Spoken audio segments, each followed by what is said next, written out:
Continuing with our example, we are trying to represent these functions as power series and then determine the interval of convergence.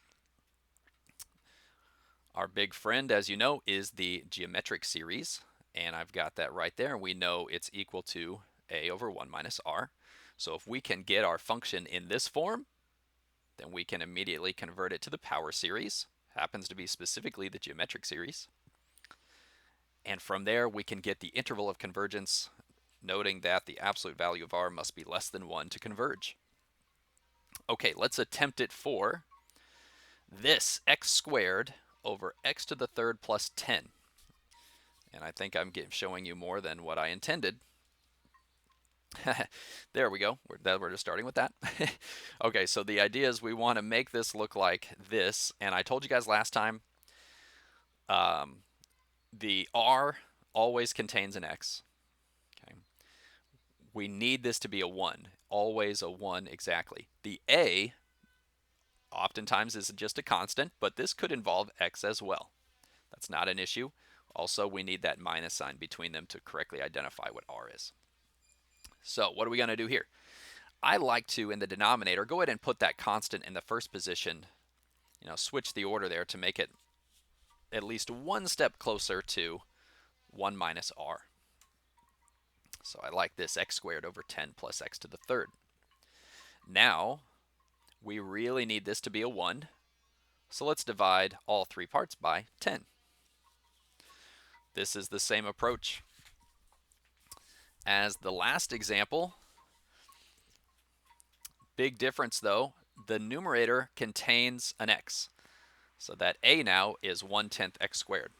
That is not a problem. When we represent as a series, I'll tell you why it's not a problem, because it seems like it might be like, wait, a can't change, can't have a variable. Yes and no. Okay, lastly, that plus, we're going to make that minus a negative. 1 minus negative 1/10 x to the third. So, rewriting it with the geometric series, there's our a, there's the r to the n, n equals 0 to infinity. Okay, now to the question of how are we allowed to have x as part of a? A is the first term. It's a constant. It doesn't change. That's true. Thing is here, f of x is our variable, but as soon as we choose a value for x, then a is fixed and r is fixed. Okay, choose a value for x, and then a becomes constant and r becomes constant.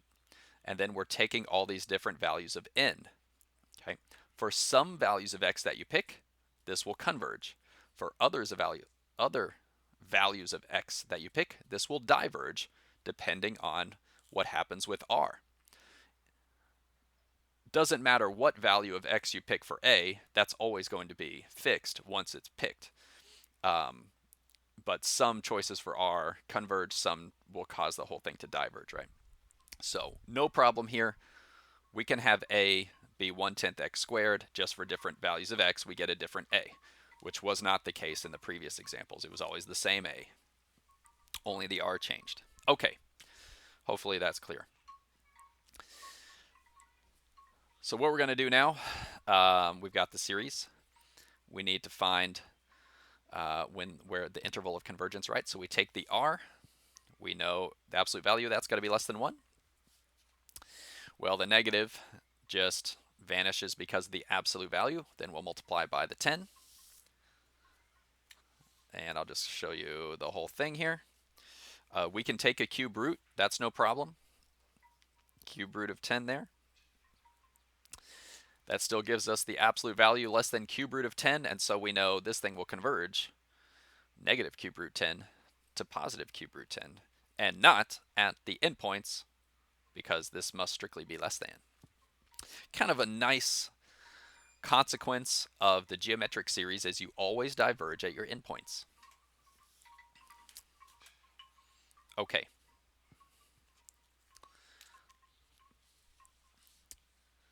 Let's take a look at this. This will be a good one. There's a new challenge here. Okay.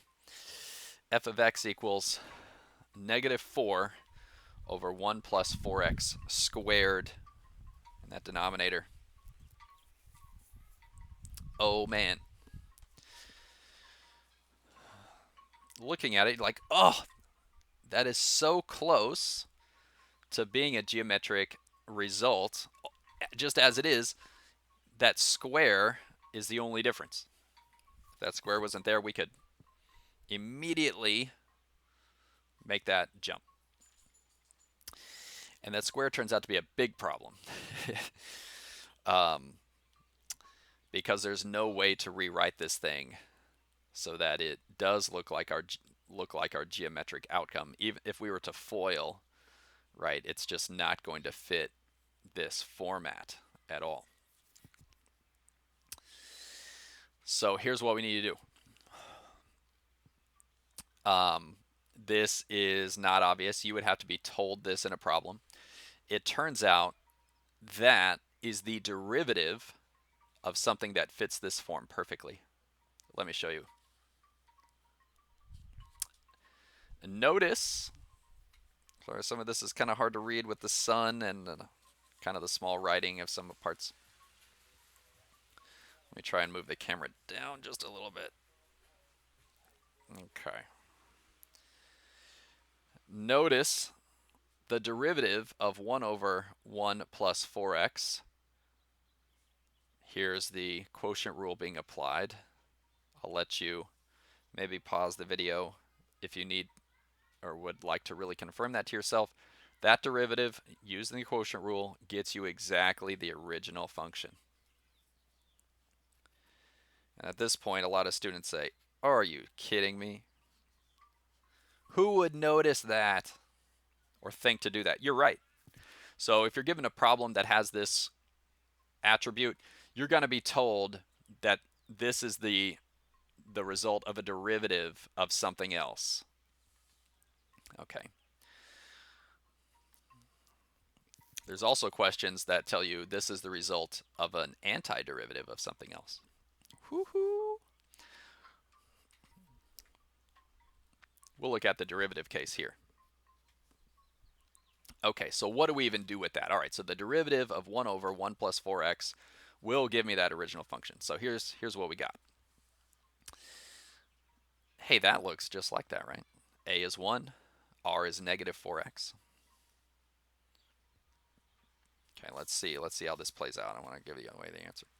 Okay, so I'm going to say f of x equals the derivative of 1 plus 4x. Okay. And I'm rewriting it so that it looks like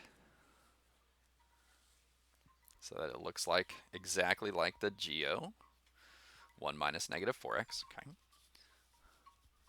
So then I replace what's in there with that geometric series, which is a power series. N equals 0 to infinity, negative 4x raised to the n, and the a was the 1. Okay, so I'm thinking of my function as the derivative of this geometric series. Like, okay, so what we need to do to represent our function like just a series, we can't have the derivative in our answer. We just need a series only. We're going to take the derivative of this infinite series. Okay. And probably this is maybe the second time everybody's like, what? Are you joking? How do you take a derivative of an infinite series? We have to take the derivative of infinitely many terms. Well, that's true, but it's not as hard as you think, because the derivative is with respect to x. So here, n, we're thinking of like a constant. Now, it's a different constant for each term, but it's always the same pattern. So to take this derivative, do I have it down below here? Yeah. To take this derivative, here's what you do. Simple. Okay, let me explain each part. Ooh, this shadow is awful. So n, right? The power, there's a chain rule happening. N comes down. It's now to the power of n minus 1.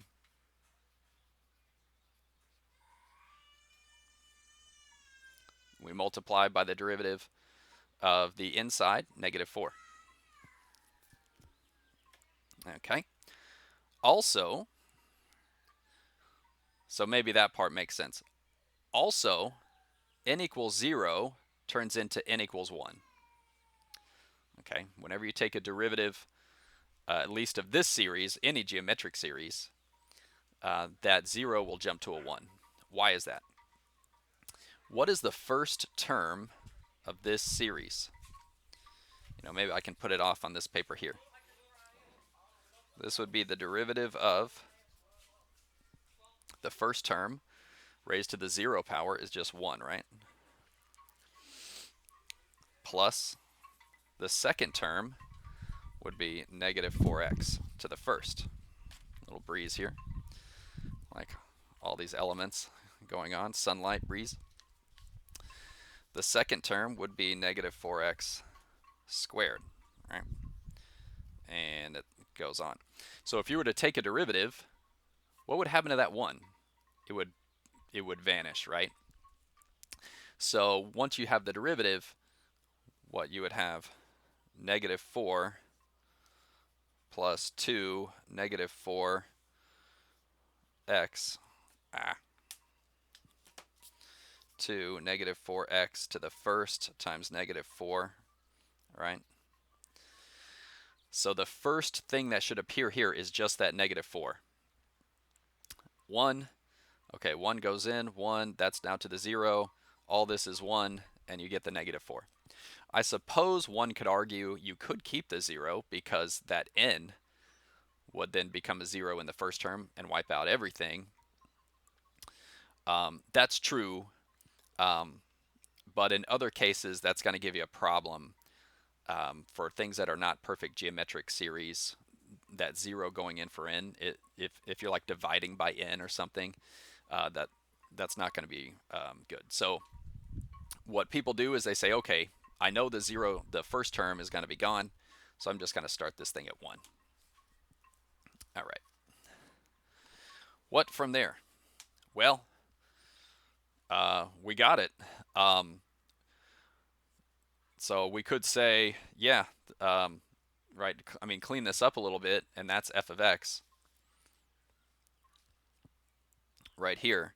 The -4 maybe we put in front, -4x raised to the n minus 1.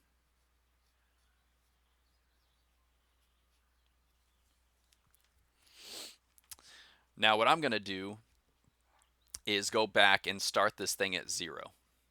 You don't have to do this, but I prefer it in this case. I see that, I'm raising to the n minus 1, and, so this would work totally fine, but I'm going to go ahead and go back and start it at 0 up at the top over here, which just means I need to turn the ends. I need to decrease them by 1. So if I, is that right? If I start at 0, yeah, I need to increase them by 1. Oh boy. Okay, well, could this be more confusing? So if I begin at 0, if I begin at 1, it's -4 times 1, 0 power.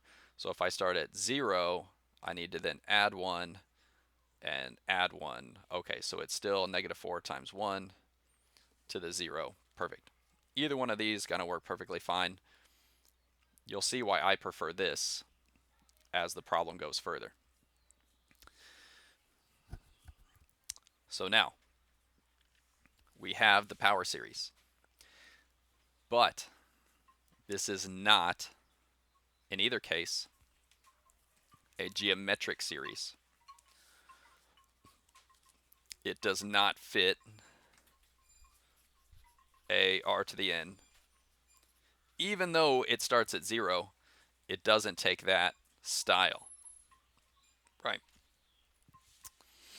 Because I've got this n minus 1 that throws a different element in there. So it's no longer a geometric. Final answer is not a geoseries, but it is a power series. So we cannot find the interval of convergence using the rules for the geometric series, where the absolute value of r is less than 1, we need a different test to help us get to the interval of convergence. We're going to go back to the ratio test. That's how we did it in 11.8 most of the time. So for that reason, I prefer this style compared to this one. It's simpler to perform the ratio test here. You could do it either way. So we're going to have to flip the page here and take a look at the interval of convergence. It's going to take a little work. We're not going to get it nearly as quick as those last 3 problems. All right, so here we go. Let's remember an here. It was negative 4 n plus 1, negative 4x to the n, right? I notice my mistake. It's kind of carrying throughout, but it's not going to change the answer.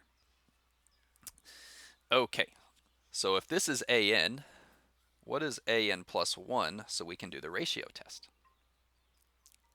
Okay, it's negative 4. We add 1, n plus 2. Negative 4x to the n plus 1. We add 1 every time.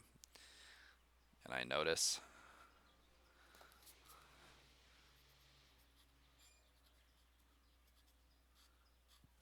okay, so in the ratio test, you might remember, you take the limit of that ratio, right? Now, a lot of times, the ratio test, both of these are fractions. Not the case here. So we simply have an plus 1 over an. We don't have this big multiply and flip and all that. All right, so if we keep going, we're going to try and simplify whatever we can. We get some really nice cancellation. Our negative 4's cancel out. These reduce very nicely, right?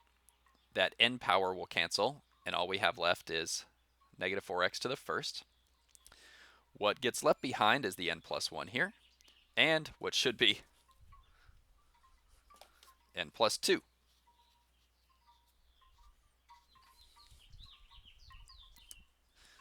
Okay. So after a cancellation, we get to this.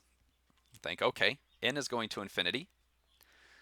So this is, as it is, infinity over infinity. We need a L'Hopital. Performing a L'Hopital.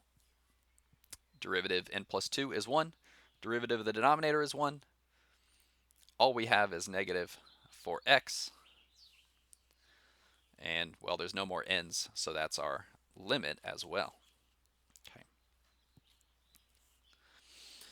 Now, what does the ratio test say after you take the limit? We want to know where that converges, right? It converges when that limit is less than 1. So, sorry for this shadow. This is crazy. Making mistakes, shadows everywhere, sunlight off and on, a wind blowing. The elements are against us, but we are going to push forward. All right, absolute value negative 4x less than 1. The negative gets taken out by the absolute value. Oh my goodness.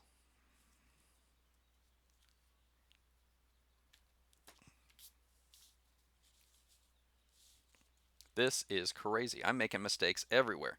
This is 1/4. It's like comical. Okay, so x is between negative 1/4 and positive 1/4. Our radius is 1/4. We can see the radius. And we're centered at 0. Now, thing is, with the ratio test, the endpoints are inconclusive, right? We need to test these separately, just like we did back in 11.8 for the interval of convergence. So here we go. Of course, I meant to write 1/4. So I'm going to plug 1/4 in for x.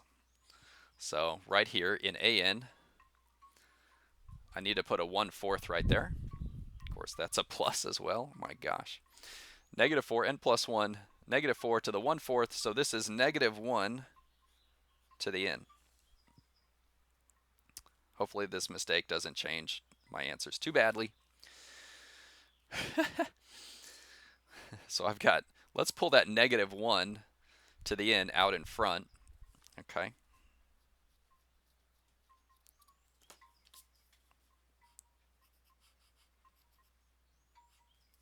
Like so. The rest of it just goes inside. Now, what type of series are we looking at right there? After we plug in 1/4 and clean it up. What type of series is this? Alternating. All right, there's our AN. So let's perform the alternating series test. When it comes to checking the endpoints, you may recall, you just do whatever you do. Who knows what test you might use, because now you're looking at some series. It doesn't involve x anymore, right? Okay, what test are we going to use on that? Alternating series test, and there's our AN. So we're going to start off, the first thing you check in alternating series. Oh my gosh. Mistakes. That's a plus. Oh boy. God. So we take that limit, and you might notice, hey, when I plug infinity into this, I get -infinity. But I was supposed to get 0. That's not 0. So the first condition of the alternating series test fails. Oh, but we've got our backup plan. That means it diverges by the divergence test. So at 1/4, it diverges. Okay.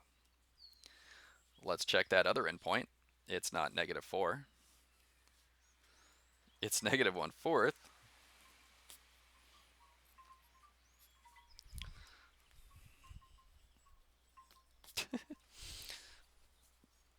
Okay, so we're going to take -1/4 and plug it in for x. It becomes +1. Hey, +1 to the n power. Well, that's always 1, right?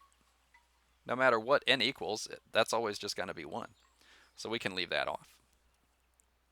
Okay. So what are we going to do? Well, there's nothing to simplify.